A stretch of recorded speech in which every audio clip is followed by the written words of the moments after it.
Hello, and welcome to Family Folktales from the Nashville Public Library. I'm Susan Poulter, a librarian at the main library. Today's story is The 6 Hungry Beasts, a Finnish story from Andrew Lang's Crimson Fairy Book. Once upon a time, there lived a man who dwelt with his wife in a little hut, far away from any neighbors. But they did not mind being alone, and would have been quite happy if it had not been for a marten who came every night to their poultry yard and carried off one of their fowls. The man laid all sorts of traps to catch the thief, but instead of capturing the foe, it happened that one day he got caught himself and, falling down, struck his head against a stone and was killed. Not long after, the marten came by on the lookout for his supper.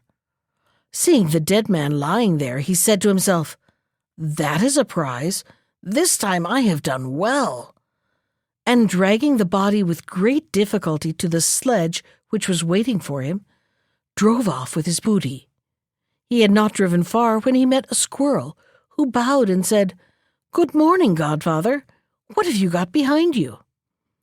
The marten laughed and answered, "Did you ever hear anything so strange?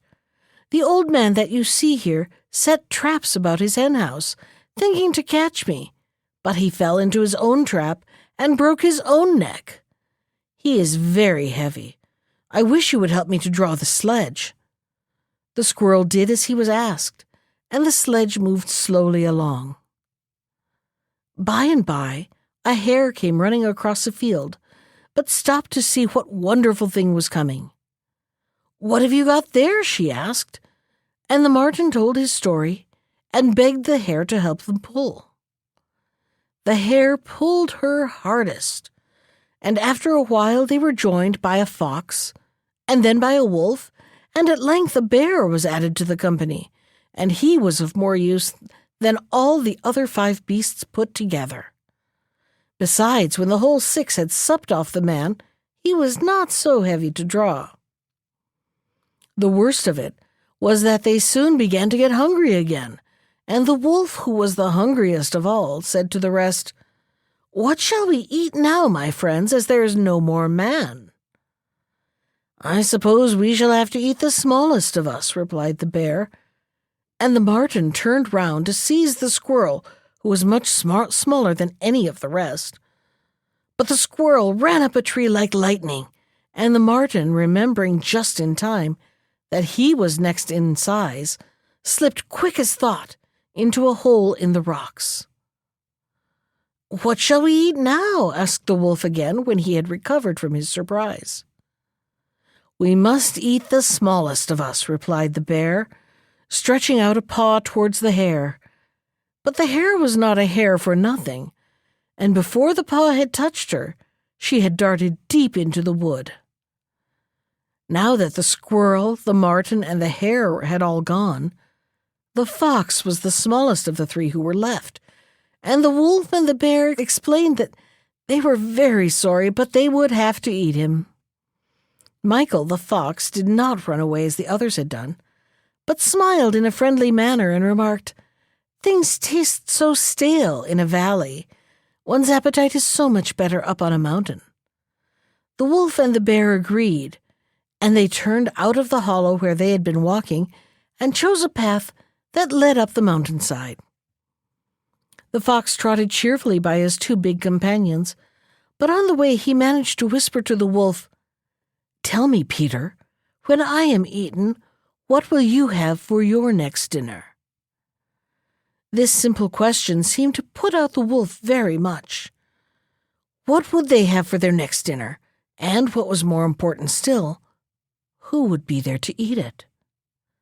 They had made a rule always to dine off the smallest of the party, and when the fox was gone, why, of course he was smaller than the bear.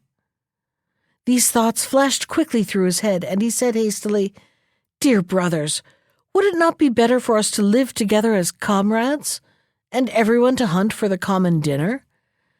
Is not my plan a good one?"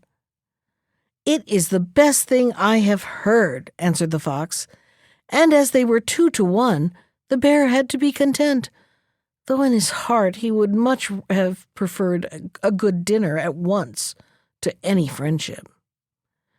For a few days all went well.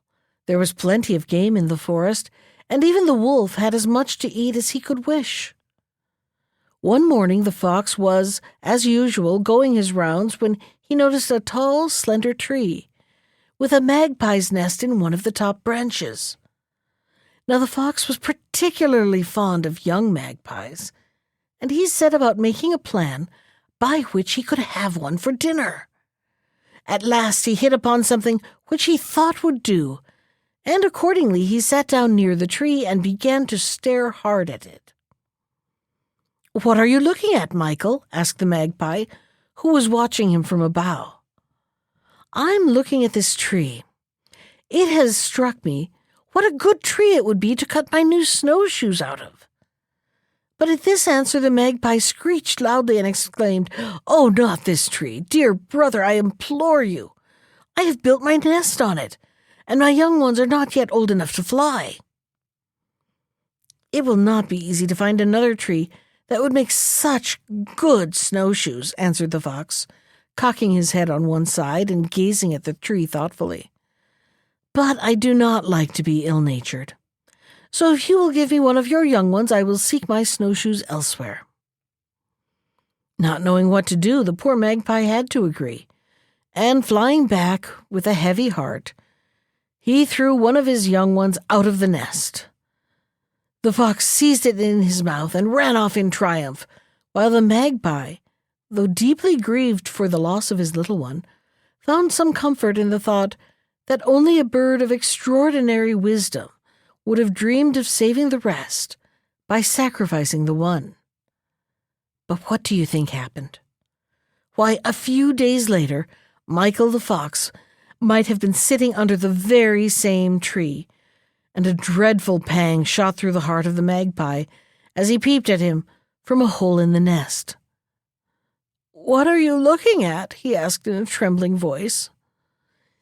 "At this tree. I was just thinking what good snowshoes it would make," answered the fox in an absent voice, as if he was not thinking of what he was saying. "Oh, my brother, my dear little brother, don't do that," cried the magpie, hopping about in his anguish.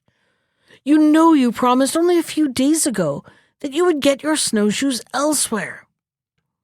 "So I did. But though I have searched through this whole forest, there's not a single tree that is as good as this. I'm very sorry to put you out, but really it is not my fault. The only thing I can do for you is to offer to give up my snowshoes altogether, if you'll throw me down one of your young ones in exchange." And the poor magpie, in spite of his wisdom, was obliged to throw another of his little ones out of the nest, and this time he was not able to console himself with the thought that he had been much cleverer than other people. He sat on the edge of his nest, his head drooping and his feathers all ruffled, looking the picture of misery. Indeed, he was so different from the gay, jaunty magpie whom every creature in the forest knew, that a crow who was flying past stopped to inquire what was the matter. "Where are the 2 young ones who are not in the nest?" asked he. "I had to give them to the fox," replied the magpie in a quavering voice. "He has been here twice in the last week, and wanted to cut down my tree for the purpose of making snowshoes out of it, and the only way I could buy him off was by giving him 2 of my young ones." "Oh, you fool!" cried the crow. "The fox was only trying to frighten you.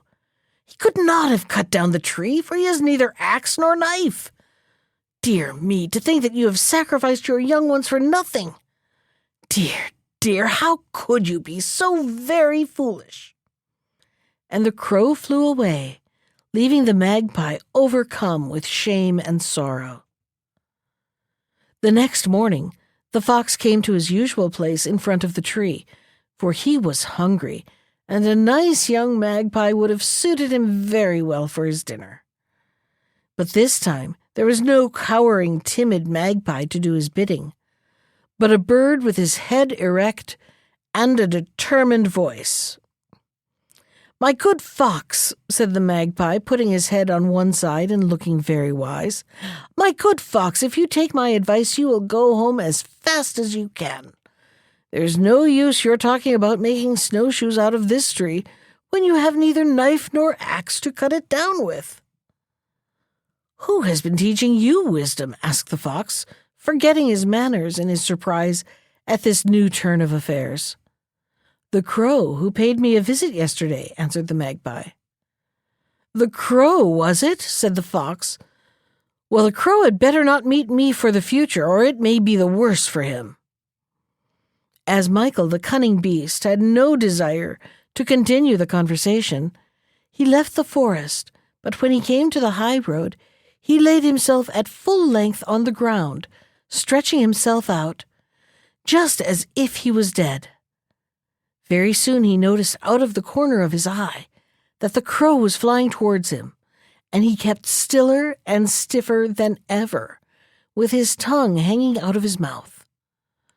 The crow, who wanted his supper very badly, hopped quickly towards him, and was stooping forward to peck at his tongue when the fox gave a snap and caught him by the wing. The crow knew that it was of no use struggling, so he said, "Ah, brother, if you are really going to eat me, do it, I beg of you, in good style. Throw me first over this precipice, so that my feathers may be strewn here and there, and that all who see them may know that your cunning is greater than mine."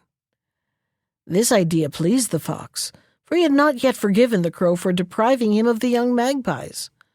So he carried the crow to the edge of the precipice and threw him over, intending to go round by a path he knew and pick him up at the bottom.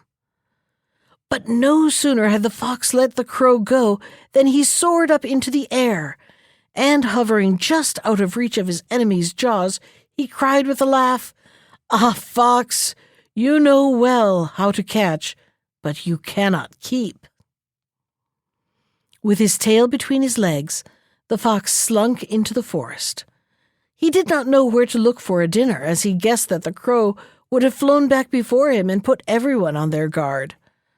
The notion of going to bed supperless was very unpleasant to him, and he was wondering what in the world he should do when he chanced to meet with his old friend the bear.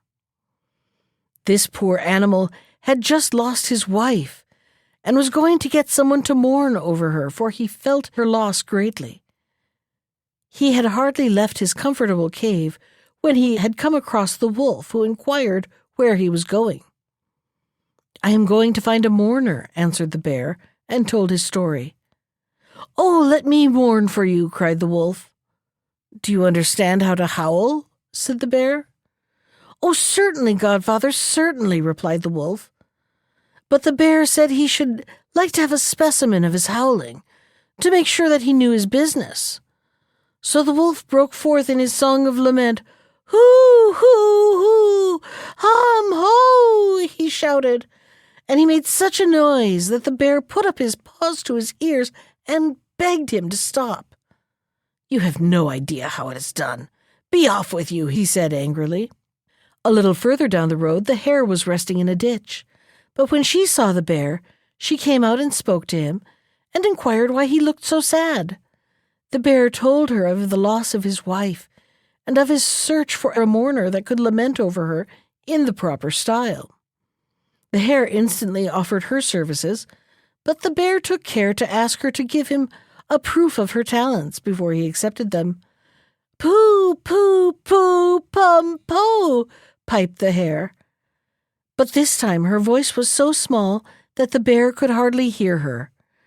"That is not what I want," he said. "I will bid you good morning." It was after this that the fox came up, and he also was struck with the bear's altered looks and stopped. "What is the matter with you, godfather?" asked he, "and where are you going?" "I am going to find a mourner for my wife," answered the bear. "Oh, do choose me," cried the fox, and the bear looked at him thoughtfully. "Can you howl well?" he said. "Yes, beautifully, just listen." And the fox lifted up his voice and sang, weeping, "Loo, loo, loo, The famous spinner, the baker of good cakes, the prudent housekeeper is torn from her husband. Loo, loo, loo. She is gone, she is gone. Now at last I have found someone who knows the art of lamentation, exclaimed the bear, quite delighted. And he led the fox back to his cave, and bade him begin his lament over the dead wife who was lying stretched out on her bed of grey moss. But this did not suit the fox at all. One cannot properly wail in this cave, he said. It is much too damp. You'd better take the body to the storehouse. It will sound much finer there. So the bear carried his wife's body to the storehouse, while he himself went back to the cave to cook some pap for the mourner. From time to time he paused and listened for the sound of wailing, but he heard nothing. At last he went to the door of the storehouse and called to the fox, "Why don't you howl, godfather? What are you about?" And the fox, who, instead of weeping over the dead bear, had been quietly eating her, answered, "There only remain now her legs and the soles of her feet. Give me 5 minutes more, and they will be gone also."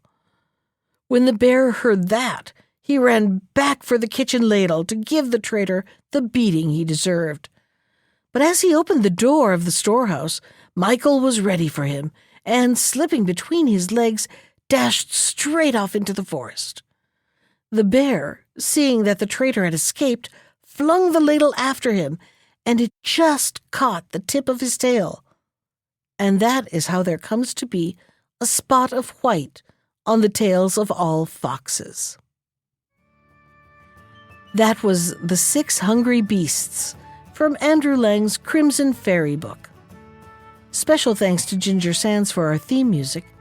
You can find more of Ginger's music at iTunes or on her website at www.gingersands.com. And if you'd like to comment on today's story, send me an email. I can be reached at susan.poulter, that's Poulter, @nashville.gov. Thanks for listening.